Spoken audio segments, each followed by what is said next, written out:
Bonjour à tous, je suis ravi de vous retrouver une fois de plus pour une nouvelle vidéo. Aujourd'hui, c'est à la demande d'Isabelle. Isabelle est proche de la nature, de la Terre, et elle aimerait savoir ce que va devenir notre Terre. Alors effectivement, la question peut être abordée, et on va le faire. On va le faire pour voir, eh bien, comment va évoluer la planète Terre. Par exemple, on peut se demander s'il va y avoir, même si j'ai déjà traité certaines parties de sujets sous un certain angle, s'il va y avoir des raz-de-marée. On va limiter la question sur les 3 années à venir afin qu'on soit plus resserré.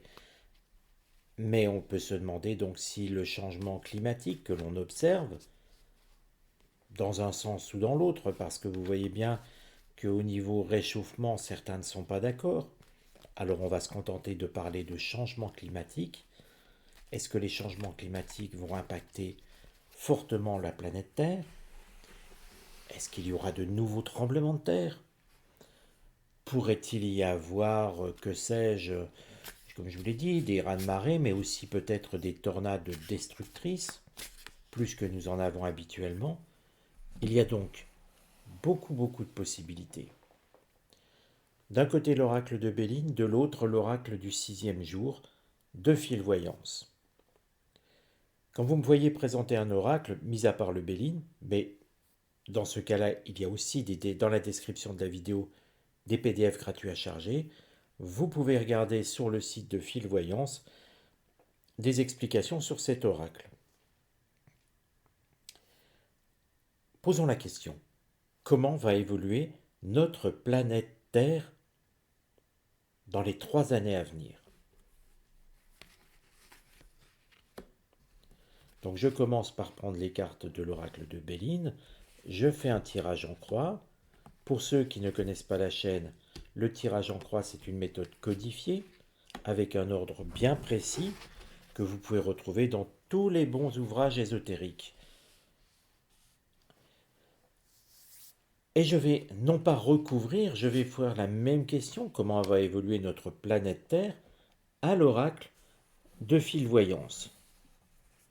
Tout simplement parce que je ne souhaite pas recouvrir les cartes. Un oracle vous délivre un message, et c'est à vous, quand vous tirez les cartes, de le comprendre. Je sais que certains aiment le fait de recouvrir les cartes, mais plus vous recouvrez, parce que vous n'avez pas compris la première réponse, plus vous avez d'informations, plus vous en oubliez votre question, et ça devient le tirage de l'horreur. Donc restez toujours simple. Et nous avons ici 2 cartes. Sur notre Terre, on a le doute. Vous voyez, la carte le montre. Il y a des interrogations. Des interrogations parce que oui, on nous parle de réchauffement climatique, on nous dit attention, de plus en plus de tempêtes, on nous dit de plus en plus d'eau qui vont monter, donc des villes potentiellement ou des îles qui pourraient disparaître. Et en même temps, on a des articles qui disent la glace se reforme dans les pôles. Un petit peu contradictoire. Alors oui, il y a 2 écoles de scientifiques, et maintenant le monde se met à douter.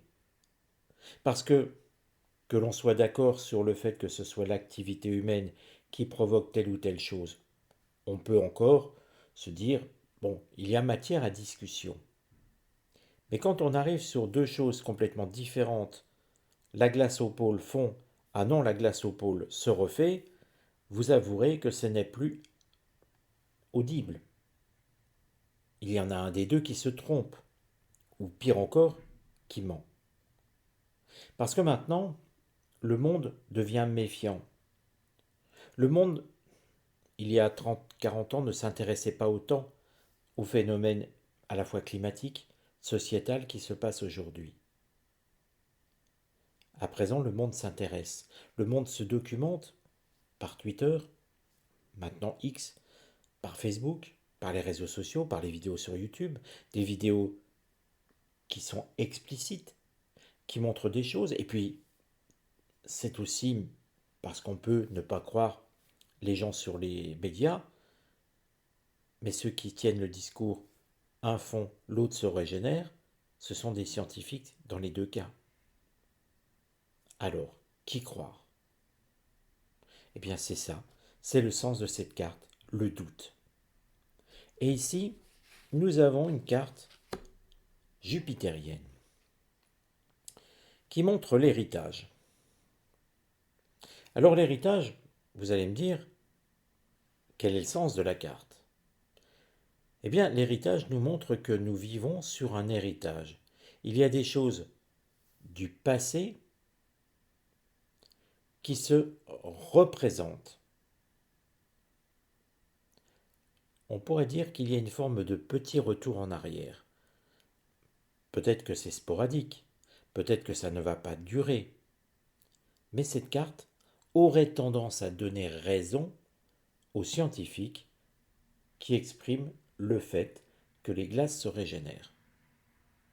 Encore une fois, ça peut être sporadique, ça ne peut être que cette année, par exemple. Mais si on regarde, je vous avoue que ça fait longtemps en hiver que je n'ai pas vu un hiver comme nous l'avons eu cette année en Lorraine. Est-ce qu'il était aussi froid qu'il y a 20 ans? Non, peut-être pas, ni qu'il y a 50. Mais ça fait plusieurs années qu'on avait des hivers particulièrement cléments, et cet hiver a été plus rigoureux, plus frais. Et la carte sous-entend que c'est une amorce pour, on va dire, un retour de la planète en arrière. Maintenant, on va regarder l'évolution de la planète proprement dit et ce qui va aller contre.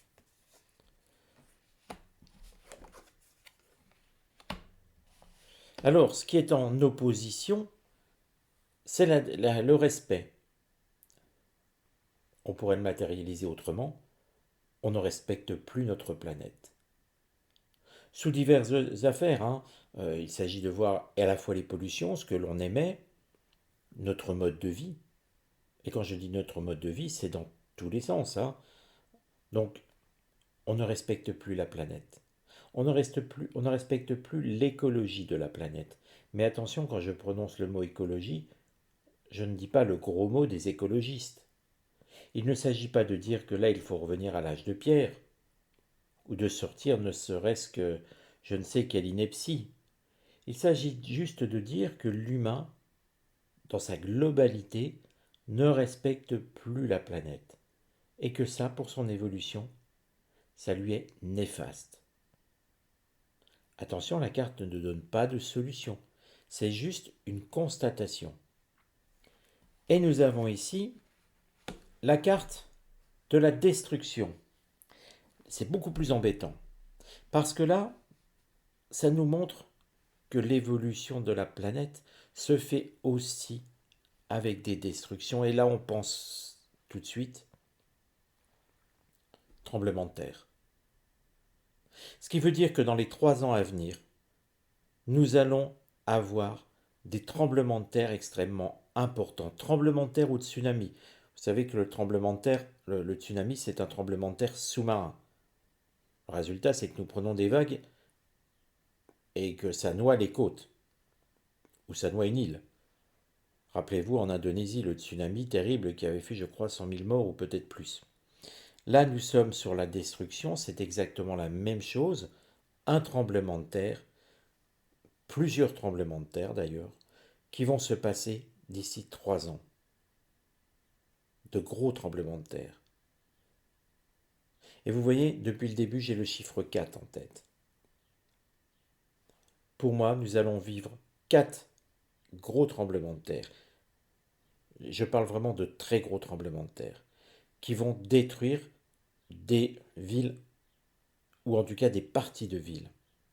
Comme le tremblement de terre que nous avons vu il y a quelques années en Turquie par exemple.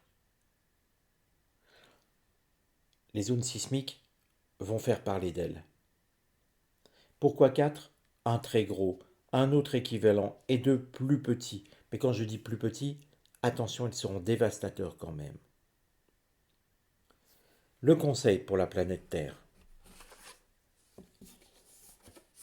eh bien, de comprendre que c'est notre maison. Et qui aurait envie de foutre le feu à sa maison? Qui aurait envie de vivre dans une cochonnerie, dans une porcherie? Personne. Donc c'est l'idée ici de respecter sa planète, comme nous respectons notre habitation. Enfin, presque tout le monde. Et qu'il ne faut pas hésiter à en parler. Si on observe un tout petit peu ces cartes, on se dit quand même que la planète, elle souffre. Mais ce qui ne veut pas dire, encore une fois, de faire n'importe quoi. Interdire tel ou tel type de centrale ou augmenter l'électricité ne résoudra absolument pas le fait que nous respections ou non la planète. Vous voyez, et c'est en ça que je ne suis pas toujours d'accord avec ce que disent les écologistes, je ne suis même jamais d'accord avec eux, parce qu'il y a toujours une idée de punir les gens. Or, l'écologie n'est pas là pour punir. Là, nous sommes sur une demande de prise de conscience et simplement de respecter. Respecter, c'est simplement moins de déchets. Et il existe peut-être des solutions, tout simplement. Respecter ne veut pas dire ne pas consommer d'énergie. Respecter veut peut-être tout simplement dire ne pas en faire n'importe quoi.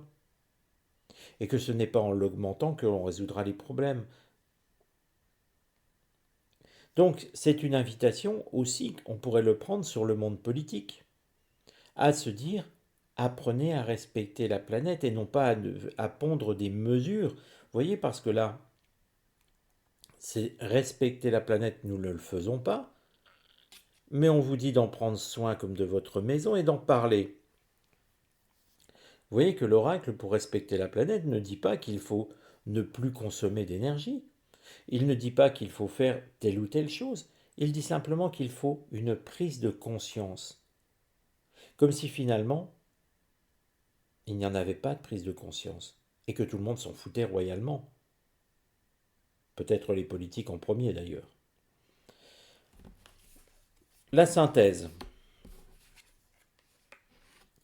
La solution viendra de la spiritualité. Tiens, curieusement, j'ai fait une vidéo là-dessus, que je vous invite à voir.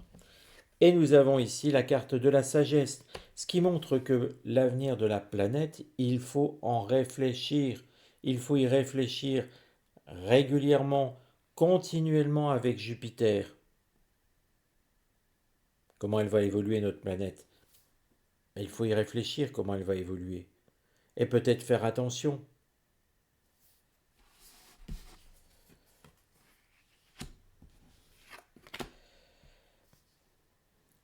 Nous allons quand même avoir quelques soucis.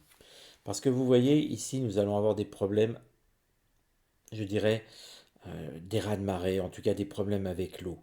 L'eau qui va venir frapper nos côtes.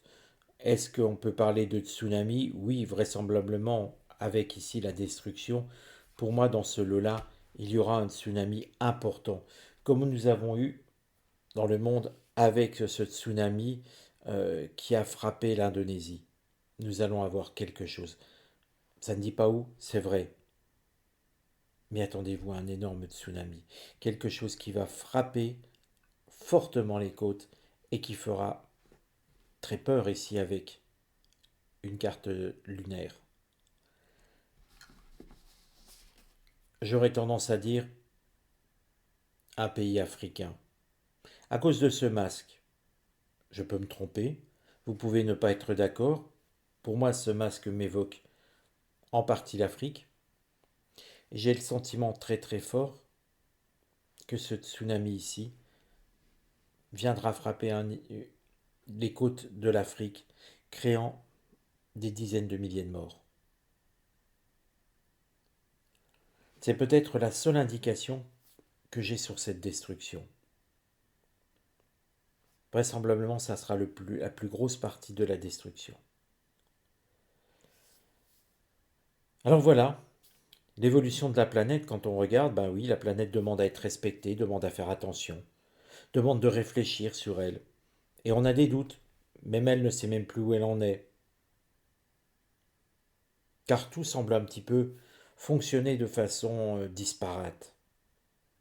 L'évolution, c'est une remise ici, avec un tsunami, qui certes ne permettra pas de faire comprendre aux hommes où sont leurs erreurs, mais qui va montrer que la nature n'est pas d'accord avec ce que l'on en fait. Je vous retrouve très bientôt. Prenez soin de vous et prenez soin de vos proches.